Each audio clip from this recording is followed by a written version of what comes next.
Hello friends, कैसे हैं आप सभी। एम गुरुकुल पर मैं अंकित आप सभी साथियों का एक बार पुनः हार्दिक स्वागत करता हूं, हार्दिक अभिनंदन करता हूं। साथियों, आज हम लोग इस वीडियो के माध्यम से हिंदी विषय के अपने मोस्ट इम्पॉर्टेंट क्वेश्चंस को देखने का प्रयास करेंगे। तो आइए विलंब ना करते हुए हम लोग अपनी आज की वीडियो का शुभारंभ करें। भगवान श्री जगन्नाथ जी का आशीर्वाद हम सब पर बना रहे। चलते हैं साथियों आज के अपने धमाकेदार क्वेश्चंस पर। और आज का अपना धमाकेदार पहला क्वेश्चन है कि पूस की रात के लेखक कौन है। ऑप्शन नंबर ए है मुंशी प्रेमचंद्र जी। ऑप्शन नंबर दूसरा है आपका निराला जी। ऑप्शन नंबर तीसरा है आपका जयशंकर प्रसाद। या ऑप्शन नंबर चौथा है आपका शिव पूजन सहाय। भाई वह क्या कहानी पूस की रात। और इनके जो लेखक हैं पूस की रात के, वो एक ऐसे लेखक, एक ऐसे साहित्यकार कि जिनकी आप उस समय की कहानी को पढ़ेंगे, उनके उपन्यास को पढ़ेंगे और आज की अगर आप समाज से तुलना करेंगे तो आपको लगेगा कि मुंशी प्रेमचंद्र जी, सॉरी मैंने तो इसका आंसर ही बता दिया कि मुंशी प्रेमचंद्र जी ने आज के परिवेश में ये कहानियाँ लिखी। इतनी जीवंत कहानी इनकी हैं। ऐसे एक अद्भुत साहित्यकार मुंशी प्रेमचंद्र जी के बारे में यहाँ पर जानकारी देखने को मिलती है। तो पूस की रात के लेखक कौन हो जाते हैं, तो याद रखिएगा पूस की रात के लेखक हो जाते हैं आपके मुंशी प्रेमचंद्र जी। ठीक, पूस की रात, नमक का दरोगा, बेटों वाली विधवा, दो बैलों की कथा, एक से एक कहानी इन्होंने लिखी है। ठीक है, अब आते हैं बात निराला जी की। तो निराला जी की कौन कौन सी आपके रचनाएं प्रसिद्ध हैं। तो जूही की कली, कौन सी, जूही की कली, अनामिका, परिमल और चतुरी चमार किसकी रचना हो जाती है आपकी, निराला जी की। सूर्यकांत त्रिपाठी जी की रचना हो जाती है आपकी। अगर बात करें जयशंकर प्रसाद जी की, तो जयशंकर प्रसाद जी की जो रचना हो जाती है उसमें हो जाती है आपकी झरना। क्या हो जाती है, झरना। ठीक है, झरना हो जाएगी आपकी, आंसू हो जाएगा, लहर हो जाएगी, कामायनी हो जाएगी आपकी, अजात शत्रु इनका बहुत ही एक फेमस नाटक है। तो जयशंकर प्रसाद जी का यह हो जाएगा। शिव पूजन सहाय जी की अगर हम लोग चर्चा करें तो इनकी जो रचना आपको देखने को मिलेगी वो हो जाएगी आपकी वे दिन वे लोग, मेरा जीवन और मेरी जीवनी और ग्राम सुधार जैसी आपको रचना किसकी देखने को मिल जाएगी। तो शिव पूजन सहाय जी की यह रचना आपको देखने को मिलती है। आगे चलते हैं आज के अपने अगले क्वेश्चन पर। तो आज का अगला क्वेश्चन है कलम का सिपाही क्या है। ठीक है, पहला आत्मकथा, दूसरा है रेखा चित्र, तीसरा संस्करण या चौथा जीवनी। तो आपको बताना ये है श्रीमान जी कि जो कलम का सिपाही है ये किस विधा की रचना है। ठीक है, या आत्मकथा है कि रेखा चित्र है या संस्करण या जीवनी है। तो देखिए जो आपके कलम का सिपाही आपका साहित्य है यह जो है आपकी जीवनी विधा है। कौन सी विधा है, यह जीवनी है। और जीवनी किसकी है, ठीक है, ये तो आपने बता दिया भाई कि जीवनी है, लेकिन जीवनी है किसकी और इसको लिखा किसने, यह भी वेरी वेरी मोस्ट इम्पॉर्टेंट आपके क्वेश्चन से में देखने को मिलता है। ठीक है, तो कलम का सिपाही जो आपकी जीवनी है और ये जीवनी किसकी है, तो यह जीवनी आपकी हो जाती है मुंशी प्रेमचंद्र जी की। और इसके लेखक कौन है, तो अमृतराज जी इसके लेखक के रूप में देखने को मिलते हैं। ठीक है, तो जो है जीवनी किसकी हो जाती है, प्रेमचंद्र की हो जाती है, किसकी, प्रेमचंद्र की। और इसके जो लेखक हैं, कौन लेखक के रूप में इसके अमृत राय जी देखने को मिलते हैं। कौन, अमृत राय जी देखने को मिलते हैं। ठीक है, तो कलम का सिपाही एक जीवनी है, किसकी जीवनी है, मुंशी प्रेमचंद्र जी की। और इस जीवनी को किसने लिखा, तो इसके लेखक के रूप में हो जाते हैं अमृतराज जी। वह क्या खूबसूरत क्वेश्चन है। इसी के साथ इस धमाकेदार क्वेश्चन को और इस धमाकेदार वीडियो को आप लोग सब्सक्राइब अवश्य करिएगा और अपने सुझाव कमेंट बॉक्स में भी अवश्य बताइएगा। चलते हैं अपने आज के अगले क्वेश्चन पर। और अगला क्वेश्चन कह रहा है, आपकी प्यारी सी आंखों के सामने प्यारा प्यारा क्वेश्चन है, कह रहा है कि सरयू कैसी संज्ञा है। ठीक है, ठीक, सरयू कैसी संज्ञा, पहला जातिवाचक संज्ञा है, दूसरा भाववाचक संज्ञा, तीसरा समूहवाचक या चौथा व्यक्तिवाचक संज्ञा। तो सरयू कैसी संज्ञा हो जाएगी आपको यहाँ पे यह बताना है। तो यहाँ पर देखिए मेरे प्यारे प्यारे भाइयों, सरयू जो हो जाएगी आपकी वह जातिवाचक नहीं होगी, भाववाचक नहीं होगी, आपकी जो है समूहवाचक नहीं होगी। तो सरयू कैसी संज्ञा हो जाएगी, सरयू आपकी व्यक्तिवाचक संज्ञा के अंतर्गत हो जाएगी। ठीक है, अब संज्ञा किसे कहते हैं, ठीक, तो किसी प्राणी वस्तु स्थान के नाम को संज्ञा कहते हैं। दूसरे शब्दों में हम ये कहें तो हम कह सकते हैं कि जो भी वस्तुएं हमको आँख से दिखाई दे रही हैं उन सभी न सभी वस्तुओं का कुछ ना कुछ नाम है। और जो भी वस्तुएं हमको आँख से दिखाई दे रही हैं वो सब क्या हो जाएंगी, आपकी संज्ञा हो जाएंगी। ठीक है, अब सरयू, सरयू कहते हैं क्या हो गया कि एक पर्टिकुलर एक नदी के रूप में आपको इंगित करता है कि आपसे कहा जाए कि सरयू नदी का जल ले आइए, तो आप पहुंच जाएंगे सरयू नदी के पास उसका जल लेने के लिए। तो यहाँ पर सरयू कैसी संज्ञा हो जाएगी, आपकी व्यक्तिवाचक संज्ञा के अंतर्गत आ जाएगी। ओके क्लियर, चलते हैं आगे। आगे कह रहा शार्दुल का क्या अर्थ है। वाह भाई वाह, शार्दुल का क्या अर्थ है। पहला शंख, दूसरा कपोत, तीसरा सिंह या चौथा है मृग। तो शार्दुल का अर्थ आपको बताना है। ठीक, आजकल तो ये नाम भी लोग रखते हैं अपने बच्चों का, बहुत ही यूनिक नाम है, बहुत ही यूनिक नेम है शार्दुल। ठीक, शार्दुल मतलब क्या, शंख ना, कपोत ना, मृग नहीं, तो क्या मतलब होता है, तो शार्दुल का मतलब हो जाता है सिंह। क्या हो जाता है, लायन, सिंह हो जाता है। ठीक है, कपोत का मतलब क्या हो जाता है, कपोत का मतलब हो जाता है कबूतर। क्या हो जाता है, कबूतर, पिजन, कबूतर, आ। और मृग क्या क्या मतलब हो जाता है, हिरन। क्या मतलब हो जाता है, हिरन। ठीक, तो शार्दुल का क्या अर्थ हो जाता है, शार्दुल का अर्थ हो जाता है आपका सिंह, देखने को मिलता है। बहुत बढ़िया, चलते हैं आगे। कह रहा प्रसून का पर्यायवाची बताइए। वाह भाई वाह, प्रसून का पर्यायवाची क्या है। पहला आपका खेत, दूसरा है आपका चंद्रमा, तीसरा आपका पुष्प या चौथा आपका ड्रुम। ठीक है, तो देखिए अब क्या है, जैसे कि कोई भी आपका पर्यायवाची दे रहा है वो डायरेक्ट ना दे करके एक इनडायरेक्टली दे रहा और थोड़ा सा हार्ड करके देता है। तो देखिए अभी अगर सीधे सीधे पूछा होता कि फूल की पर्यायवाची क्या है तो सभी बता लेते, लेकिन पर्यायवाची में भी पर्यायवाची बनाकर पूछना इस समय का ये आपका ट्रेंड चल रहा है। तो जो प्रसून का पर्यायवाची होता है वह हो जाता है आपका पुष्प। क्या हो जाता है, पुष्प। ठीक है, क्या हो जाता है, पुष्प, जैसे कहते हैं क्या हम लोग फूल कह देते हैं। ठीक है, ठीक है। बाकी चंद्रमा क्या हो जाएगा, मृगधर हो जाएगी। ठीक है, और ड्रुम मतलब क्या होता है, ड्रुम हो जाता है आपका पेड़। क्या हो जाता है, ट्री आपका हो जाता है पेड़ हो जाता है। तो पेड़ की पर्यायवाची क्या हो जाएगी, ड्रुम हो जाएगी, विटप हो जाएगी, आदि पर्यायवाची इसकी आपको देखने को मिल जाएगी, वृक्ष हो जाएगी। तो यह आपकी वृक्ष की देखने को मिलती है। बहुत बढ़िया,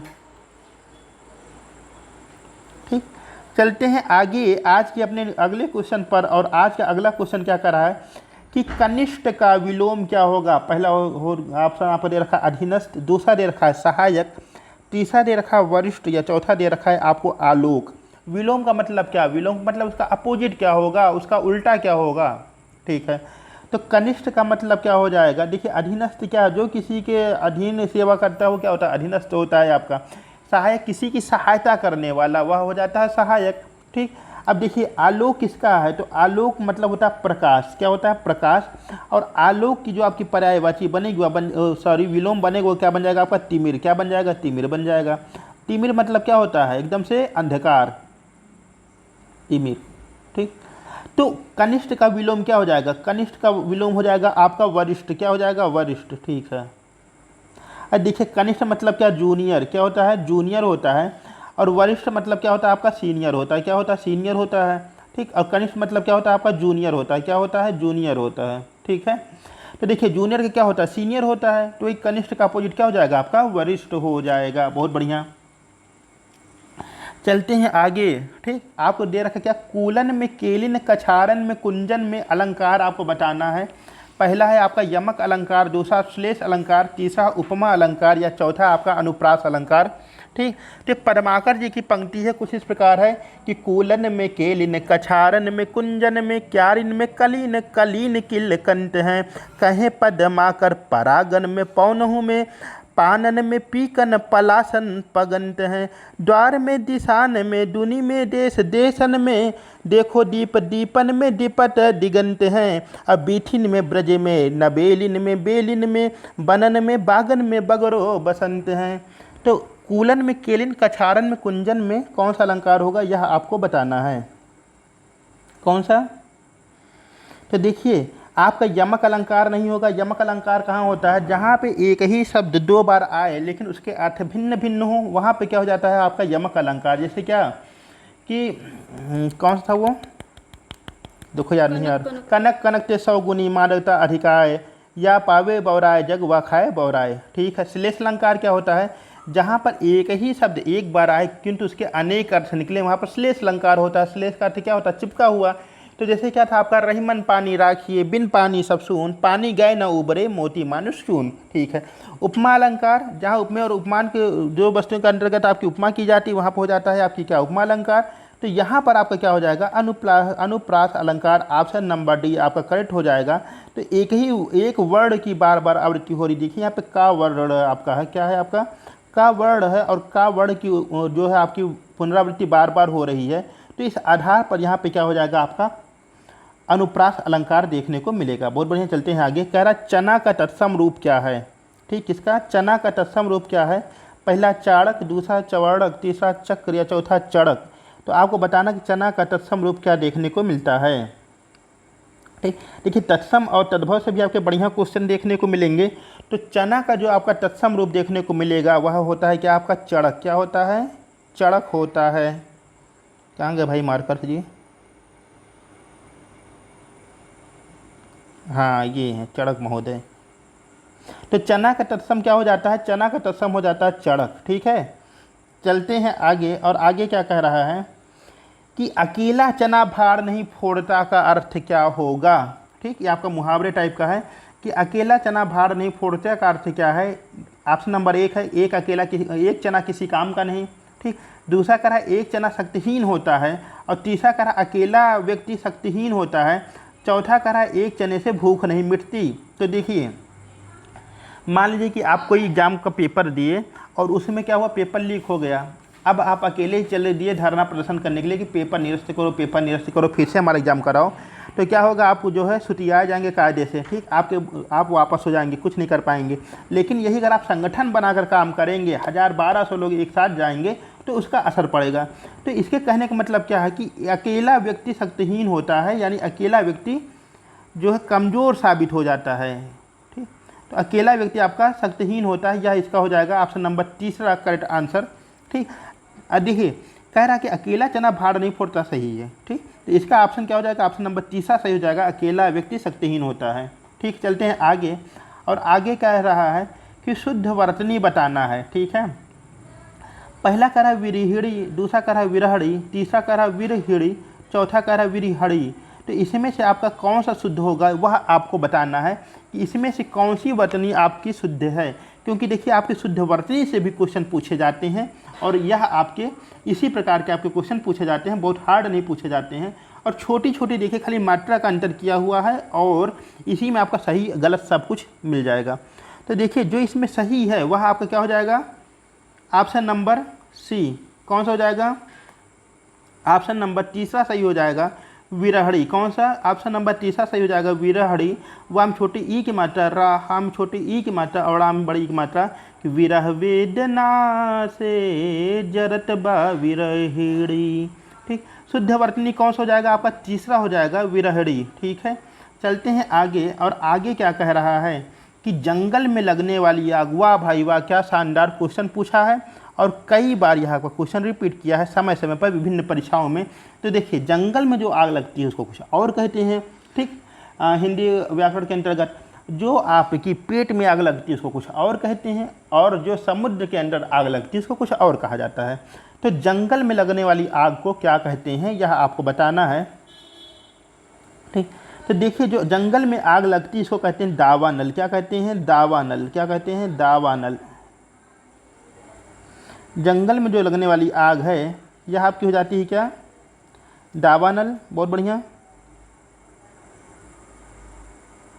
ठीक, जो पेट में आग लगती है, पेट की आग को कहते हैं जठराग्नि। क्या कहते हैं, पेट की आग को कहते हैं जठराग्नि।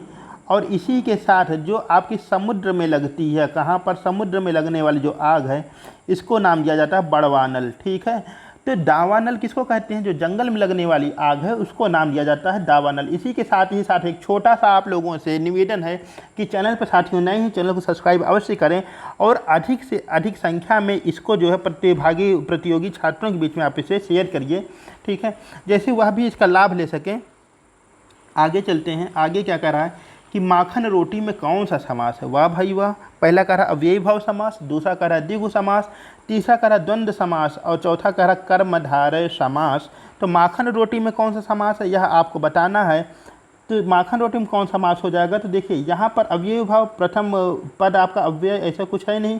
द्विगु समास क्या संख्यावाची पहला पद है क्या आपका, वो भी नहीं है। विशेषण और विशेष्य कहीं पर है क्या, वह भी नहीं है। तो हमारे पास एक छोटा सा ऑप्शन बचता है आपका सीधा साधा ऑप्शन नंबर तीसरा, जिसको हम लोग द्वंद्व समास के नाम से जानते हैं। किस नाम से जानते हैं? द्वंद्व समास के नाम से हम लोग जानते हैं। अच्छा, माखन और रोटी का जब हम लोग समास विग्रह करेंगे तो जो आपका बनेगा वह बनेगा आपका माखन और रोटी। ठीक है, तो चलते हैं प्यारे साथियों आज के अपने अगले क्वेश्चन पर। और आज का अगला क्वेश्चन क्या कर रहा है कि आजकल ऐसी अनेकों घटना देखने को मिलती हैं, इसमें अशुद्ध भाग कौन सा, उसका आपको चयन करना है।